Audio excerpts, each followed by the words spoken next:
When I say they, I'm talking about a ridiculously few people. You use the system to expose the system, because the system has the networks of communication. I have seen a dramatic transformation, both in the numbers of people that want to look at the world in another way and see that maybe this official narrative is not exactly how it is or anything like it is. And not only that, the kind of people within the system, people that a few years ago you thought, well, they'd never be, in a position to think differently or question, but they are. There is a changing awareness going on that the world is not like they thought it was, and the system has told them from cradle since they were born to how things are. When you look at a human life, it is a download of the official version of everything. That's what it is.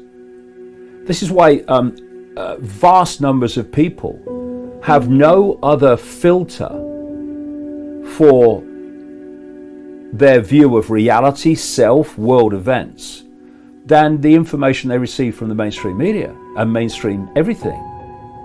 You come out of the womb and your parents who've been through the process that you're about to go through, the programming process, they start influencing your perceptions of reality. Overwhelmingly, the vast overwhelming majority, not because they're being malevolent, but that they've been persuaded that their version of everything is true. Therefore, they're passing on to you because they think they're doing the best for you. You then go into what's called the education system. It's a perceptual programming operation. It's psychological warfare on the young. And from the age of 3, 4, right up through your formative years into your teenage years, day after day after day after day, you are being given the official version of everything. Official version of science, of medicine, of politics, of everything, all the way through your formative years. And it's what I call the postage stamp consensus. It's a very narrow band of possibility. And if you're going to pass exams, you have to tell the system that postage stamp perception of possibility that you've been told is reality. Otherwise, you're not going to pass your exams. Because what are exams? It's the system saying, you tell me what I've told you, and I'll give you a prize. You tell me what I've not told you, because you've got a mind of your own and you're questioning it, and I'll ring your mum and dad and say you're a disruptive influence in the classroom, right? And we'll see what Ritalin will do, right? This happens all over the world.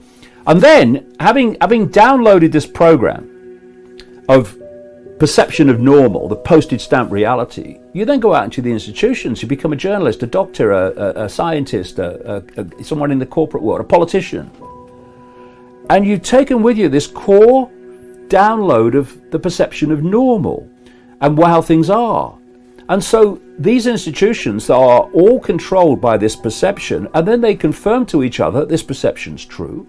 If you're a scientist and you don't stick to the scientific orthodoxy, then you lose your grants and you become ridiculed by your profession. If you're a doctor and you don't go along with the orthodoxy, you lose the right to practice, even though it might be very effective what you're doing.